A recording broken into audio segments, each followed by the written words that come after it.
La ilaha illallah Muhammadun Rasulullah. Assalamualaikum warahmatullahi wabarakatuh.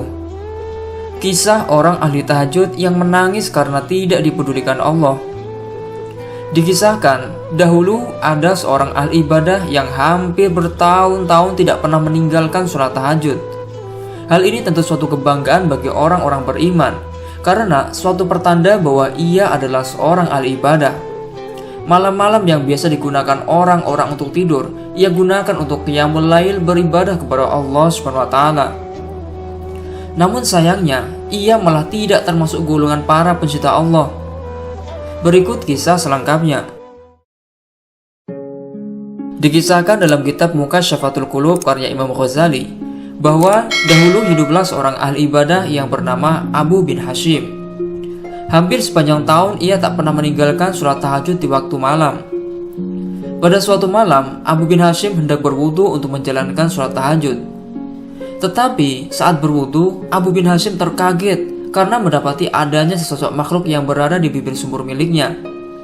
Abu Hashim lantas bertanya, "Hei hamba Allah, kau itu siapa?" Sosok misterius itu lantas menjawab, "Diriku adalah malaikat yang diutus Allah SWT." Mendapati jawaban itu tentulah membuat Abu bin Hashim terkaget. Namun ia juga merasa bangga sekali karena dirinya didatangi seorang tamu yang mulia, yaitu malaikat.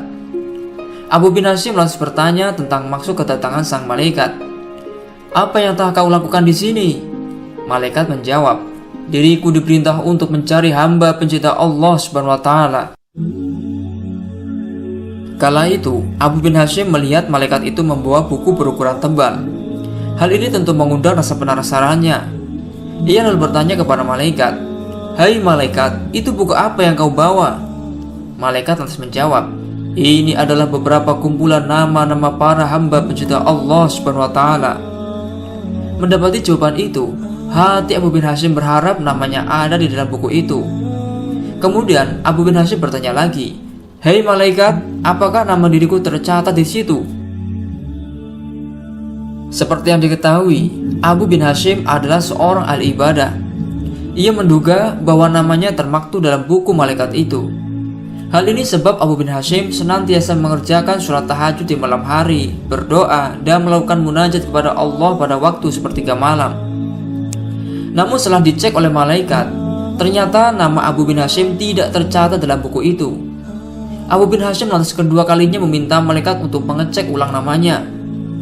Namun tetap saja namanya tidak ditemukan. Malaikat berkata kepada Abu bin Hashim, "Benar, namamu tidak ada dalam buku ini." Melihat ketiadaan namanya, Abu bin Hashim lantas badannya gemetar, lalu terjatuh dan tersungkur di hadapan malaikat itu. Abu bin Hashim lantas menangis seraya berkata, "Duh, betapa ruginya aku yang senantiasa berdiri tegak pada setiap malam dan tahajud dan bermunajat. Namun diriku tak termasuk di dalam golongan hamba-hamba pecinta Allah Subhanahu wa ta'ala." Melihat kesedihan itu, malaikat lantas berkata kepada Abu bin Hashim, "Hai Abu bin Hashim, bukannya diriku tak tahu bahwa kau bangun tiap malam saat orang lain tidur, kau ambil air wudhu dan kedinginan di saat orang lain terlelap dalam tidur malam. Akan tetapi tangan diriku dilarang oleh Allah SWT untuk menulis namamu." Mendengar perkataan malaikat itu, Abu bin Hashim lantas bertanya, "Apa sebenarnya yang menjadi sebabnya?"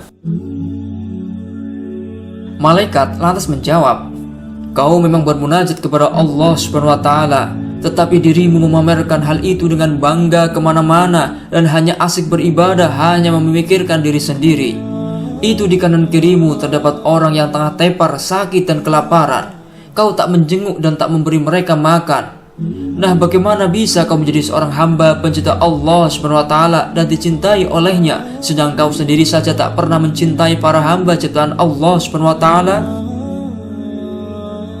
Setelah mendengar penjelasan malaikat itu, sontak Abu bin Hashim bagai tersambar petir di waktu siang bolong. Kini dia telah sadar bahwasanya hubungan ibadah manusia tak cuma kepada Allah saja, melainkan juga kepada sama manusia dan alam.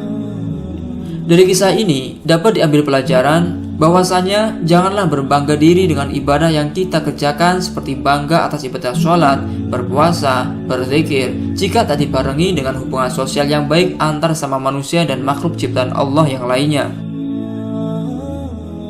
Kita sebaiknya senantiasa menjaga hubungan baik dengan Allah, hablum minallah, dan juga menjaga hubungan baik antar sama manusia, hablum dan nas. Jangan gunakan ibadah kita sebagai ajang riya atau pamer belaga supaya hanya mendapatkan pujian, karena hal itu hanya sia-sia tak mendatangkan pahala. Selain itu, jangan terlalu menyibukkan ibadah sendiri, sedangkan di sekeliling kita masih ada orang-orang yang tengah kesusahan dan membutuhkan pertolongan.